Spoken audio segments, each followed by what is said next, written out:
કાંકરેજ તાલુકાના વેપારી મથક થરા ખાતે આવેલ બાલાજી જીનિંગ મિલમાં પ્રદેશ ભાજપ મહામંત્રી રજનીભાઈ પટેલની અધ્યક્ષ સ્થાને સહકાર સંમેલન યોજાયું।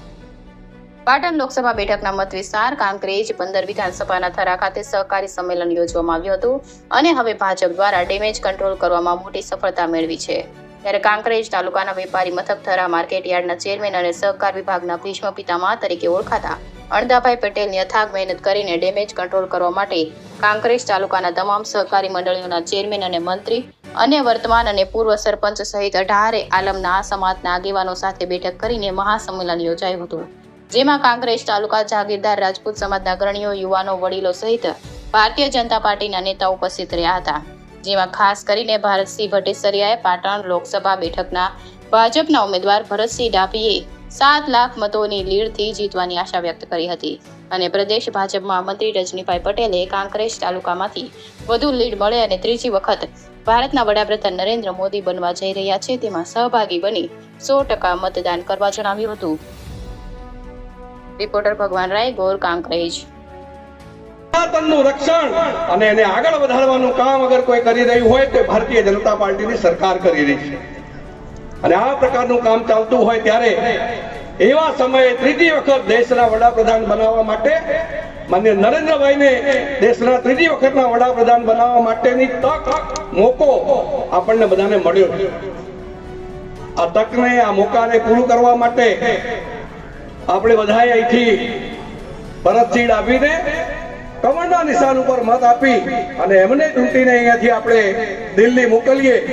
અને આ બધા સંસદો એ માન્ય નરેન્દ્રભાઈ ને દેશના વડાપ્રધાન બનાવે એ પ્રકારની દિશામાં આગળ વધવા માટે 7 તારીખે સવારે વહેલા ઉઠીને, ગરમીના દિવસો છે, ક્યાંક બપોરે આળસ આવે અને આપણો મત રહી જાય એવું મિત્રો થાય નહીં, એની ચિંતા કરજો। સવારે વહેલા આપણે સૌ સાથે મળીને આપણો પરિવાર, આપણો મહેલો, આપણા સગા સંબંધી બધા જ મિત્રો ભાજપના કમળના નિશાન ઉપર મતદાન કરીને આ પાટણ લોકસભાની સીટને વિજયી બનાવીએ। ગુજરાતની 26 સીટો ભારતીય જનતા પાર્ટીને મળે એ પ્રકારની પ્રયત્ન કરીએ અને દેશમાં 400 પાર કરીને ત્રીજી વખત દેશના વડાપ્રધાન નરેન્દ્રભાઈ બને અને આ દેશ ફરી વખત આગળ વધીને વિકસિત ભારત બનીને દુનિયાના દેશોમાં એક માન સન્માન સાથે આગળ વધે એ પ્રકારની વ્યવસ્થાઓ ઊભી કરવાનું કામ તમારો અને મારો એક મત કરવાનો છે। આપણે સૌ એવું સુંદર મતદાન 7મી તારીખે કરીએ એ વાત આપ સૌની વચ્ચે કહેવા માટે આજે આવવાનું થયું છે। આપ સૌનો ખૂબ હૃદયપૂર્વકનો આભાર। આપ સૌ આ 2 દિવસ જે આપણી વચ્ચે બચ્યા છે એનો પૂરો ઉપયોગ કરીને ભારતીય જનતા પાર્ટી માટે, માનનીય નરેન્દ્રભાઈ માટે જોરદાર મતદાન કરાવીએ એવી અપીલ સાથે સૌનો ખૂબ ખૂબ હૃદયપૂર્વકનો આભાર। ભારત માતા કી જય। લોકશાહીનું પર્વ ઉજવાઈ રહ્યું છે અને લોકસભાની ચૂંટણીઓ જ્યારે ચાલી રહી છે ત્યારે આગામી 7 તારીખે ગુજરાતની 25 બેઠકો માટે મતદાન થવા જઈ રહ્યું છે। દેશની જનતાની જેમ ગુજરાતની જનતાએ સંપૂર્ણપણે મન બનાવી લીધું છે કે ભૂતકાળમાં 2 વખત એ 26માંથી 26 બેઠકો ભારતીય જનતા પાર્ટીના ફાળે આપી છે, ત્યારે આ વખતે પણ 1 બેઠક સુરતની,